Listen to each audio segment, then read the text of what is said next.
Greetings, my dear students. How are you? I hope you all are fit and fine and you all are following the instructions regarding COVID-19.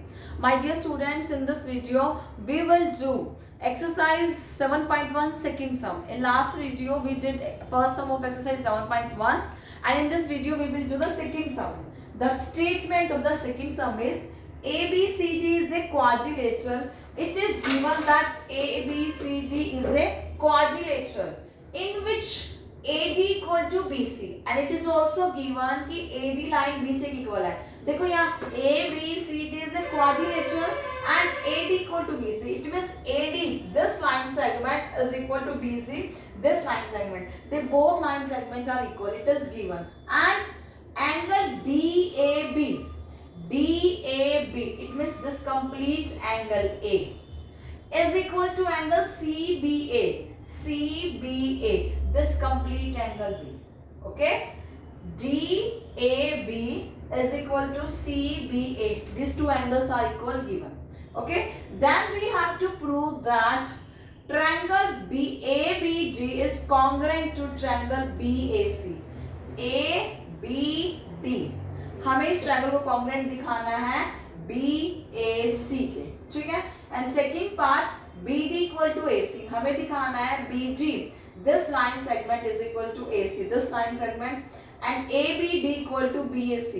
ABD it means this angle is equal to BAC, this angle. Okay, we have to prove these two triangles are congruent and the rest of the part are equal. Okay, this with all three parts we have to prove that, and the given instructions that quadrilateral is given, one line segment is given and one angle is equal given. Okay, my dear student, as you know that this is a theorem and we have to follow the instructions of the theorem. That firstly we have to write given, then to prove, then we have to start our proof. Okay, given में क्या लिखोगे? All instructions whatever it is given.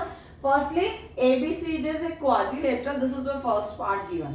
Second, AD equal to BC. It is also given कि AD और BC क्या है? Equal है. Okay. And thirdly, it is given that angle DAB equal to angle CBA.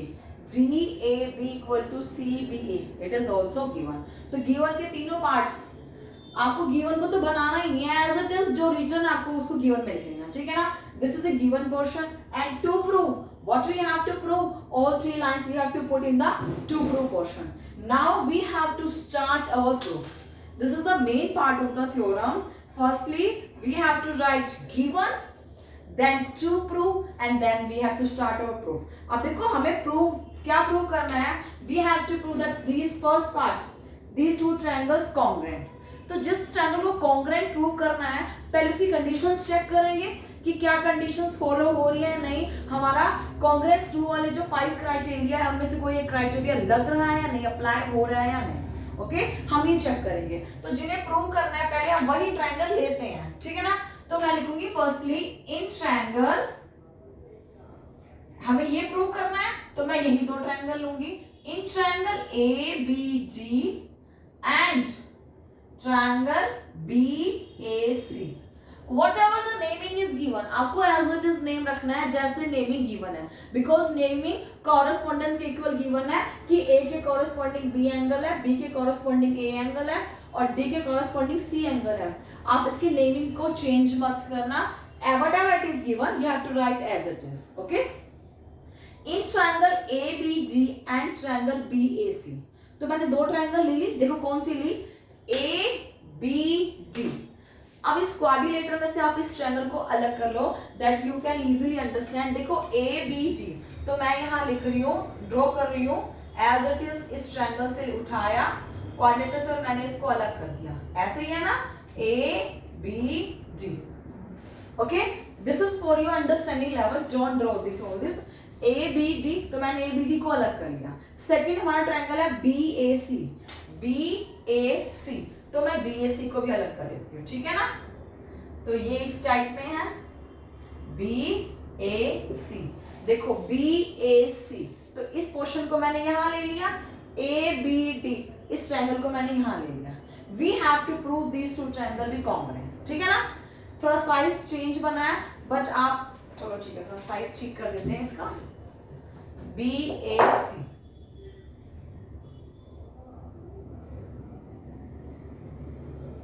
अब ठीक बना, ठीक है, BAC, okay. We have to prove this two triangle be congruent. अब देखो इन दोनों ट्रायंगल में हमें AD ये लाइन सेगमेंट गिवन है इस लाइन के इक्वल, ठीक है ना।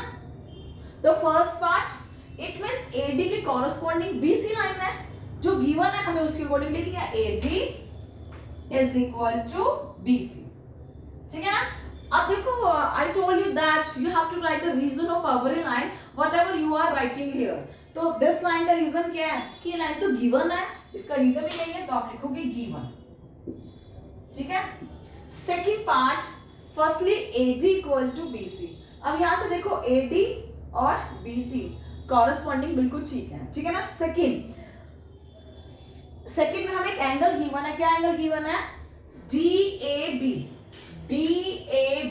It means this angle is equal to CBA, this angle इस A के कॉरेस्पॉन्डिंग B एंगल है, वैसे भी A के कॉरेस्पॉन्डिंग B एंगल ही है ना, और इट इज गिवन कि ये एंगल इस एंगल की इक्वल है। देखो यहाँ पे भी देखो ये कंप्लीट एंगल बन रहा है, बट यहाँ पर एंगल कंप्लीट नहीं है, कुछ कम है, क्योंकि एक लाइन जो है it is not hypotenuse, but third line को कट कर रही है ना, इस एंगल को, बट ये एंगल की शेप दोनों तरफ सेम है, ठीक है ना।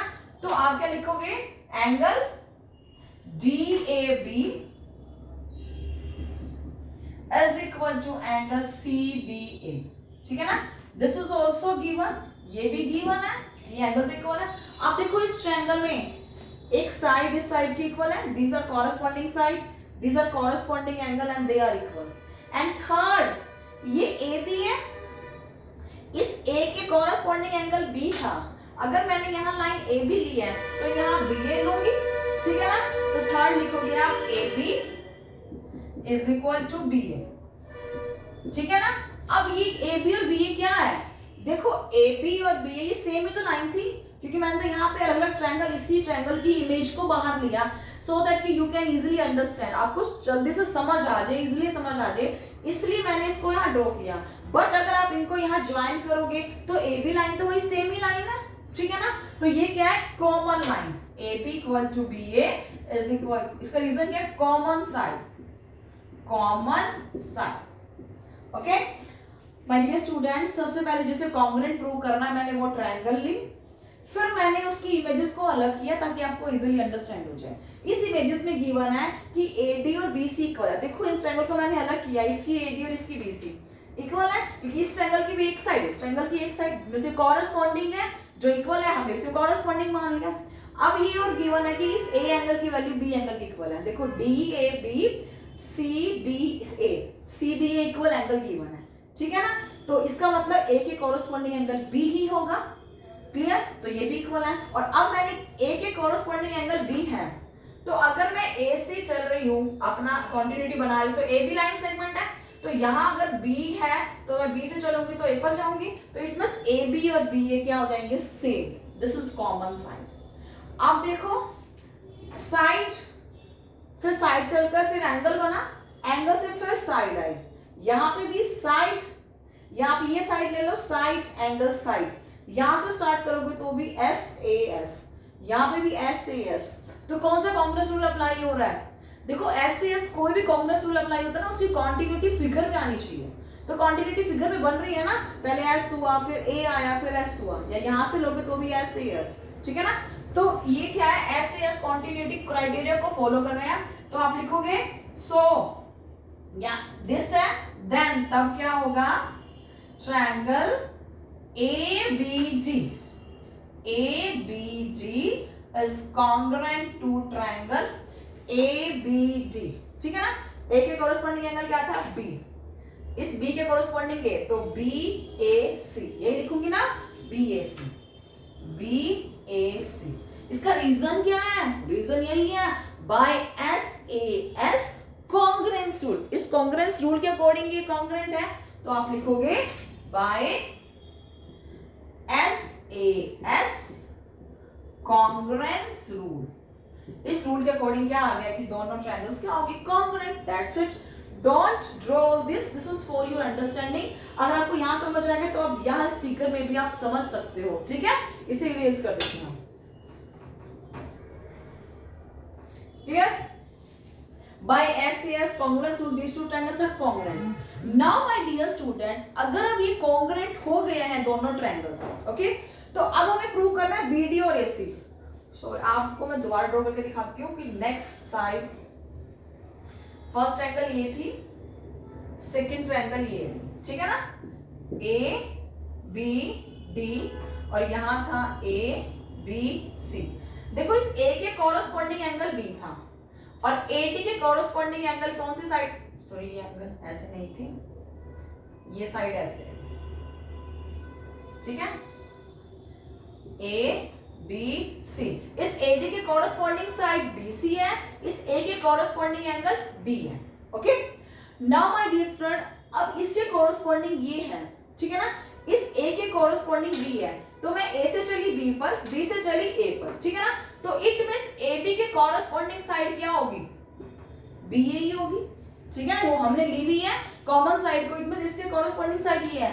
अब जो थर्ड साइड रह गया रिमेनिंग, तो इसकी थर्ड साइड और इसकी थर्ड साइड, अगर ये दोनों ट्रायंगल कॉन्ग्रुएंट प्रूव कर दिए हैं, तो इट मींस ये दोनों एक दूसरे को ओवरलैप करेंगे, तो रिमेनिंग थर्ड साइड इस रिमेनिंग थर्ड साइड के इक्वल ही तो होगी, ठीक है ना, क्योंकि हमने प्रूव कर दिया कि कॉन्ग्रुएंट है. अपने कॉन्ग्रुएंसी क्राइटेरिया से अगर कॉन्ग्रुएंट है तो जो भी रिमेनिंग साइड रह गई है तो वो भी दूसरे ट्रायंगल के रिमेनिंग साइड के इक्वल ही आएगी. क्यों आएगी, क्योंकि वो दोनों ट्रायंगल एक दूसरे को ओवरलैप करेंगे, तो साइड ना तो बड़ी होगी ना ही छोटी होगी, बिल्कुल इक्वालिटी में जाएगी, ठीक है ना. तो अब क्या है, DBD, ठीक है ना, तो BD साइड किसकी इक्वल हो जाएगी, AC साइड की, ठीक है ना, तो इसका मतलब ये साइड इस साइड की इक्वल आएगी, तो इस और ये किस रीजन से आएगी, by CPCT. CPCT means corresponding part of congruent triangle. तो आप नेक्स्ट में क्या लिखोगे, understand this, and next we have to prove ABD. तो इस B के कॉरस्पॉन्डिंग एंगल क्या था, A था ना, ABD इक्वल टू BAC.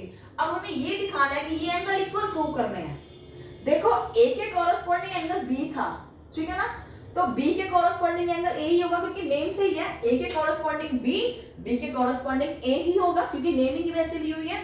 तो इट मींस अगर ये से कॉरस्पॉन्डिंग एंगल है दोनों और दोनों ट्रायंगल कॉन्ग्रुएंट हम प्रूव कर चुके हैं, तो दोनों एंगल क्या होंगे, इक्वल. रीजन क्या होगा, वही same, by CPCT, it means corresponding part of congruent triangle. So second and third part are easy. After proving the first part, you have to write in the second and third part by CPCT. क्योंकि obvious है, naturally they are equal. Okay? तो अभी से रब कर दो, समझ आ गया ये. तो अब आपने लिखना है second और third part में. This is second part. After proving the first part, this is first part का proof था. अब ये क्या है, second part का proof. इसमें क्या लिखोगे, BD equal to AC, equal है, reason by CPCT. Third part भी क्या है, angle ABG is equal to angle BAC. इसका भी रीजन क्या बताया था, बाय CPCT. दैट्स इट, आपका हो गया proof. This is your last part. Okay, firstly in theorems we have to write given, then to prove, then proof. अब proof में आपको जो ट्रायंगल कॉन्ग्रुएंट प्रूव करनी है वही आपने साइड लेनी है, उसमें जो भी कंडीशन गिवन है उसकी कॉन्टिन्यूटी को बनाकर आपने उसको अरेंज करके लिखना है, ठीक है ना. फिर अरेंज करके लिखोगे तो देखोगे कौन सा क्राइटेरिया फॉलो कर रही है ये कंडीशंस, तो वो क्राइटेरिया लिखकर आपने इसे क्या कर देना, कॉन्ग्रुएंट प्रूव कर देना है. फिर कॉन्ग्रुएंट के बाद और कोई साइड पूछे कि क्या इसे इक्वल दिखाना है नहीं, तो चेक करोगे ये दोनों साइड्स उसी ट्रायंगल्स की है जिससे कॉन्ग्रुएंट प्रूव किया है और उसी ट्रायंगल की है, तो that is by CPCT they are equal, because ये कॉन्ग्रुएंट ट्रायंगल के ही तो पार्ट है, तो ऑब्वियस है it must they must be equal. तो दोनों सेकंड और थर्ड पे क्या लिखोगे, by CPCT. That's it, my dear students. If there is any doubt, then you can comment me in my comment box. Thank you, my dear students.